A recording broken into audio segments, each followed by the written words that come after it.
ചീരയും പരിപ്പും കൂടെയുള്ള ഒരു കറി ഉണ്ടാകാം നമുക്ക്. അപ്പോൾ അതിനാദ്യം പരിപ്പ് നമുക്ക് കുക്കറിലിട്ട് വേവിക്കാം.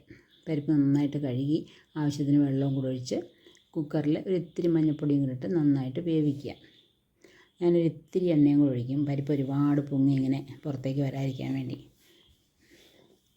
പിന്നെ നമുക്ക് ചീര അരിയാം. ഞാൻ പച്ചച്ചീരയാണ് ഈ പരിപ്പ് കറിക്ക് ഏറ്റവും നല്ലത്, അതുകൊണ്ട് പച്ചച്ചീര അരിയാണ്. ചീരയെല്ലാം കഴുകി വെള്ളം വരാൻ വെച്ചിട്ടുണ്ടായിരുന്നു.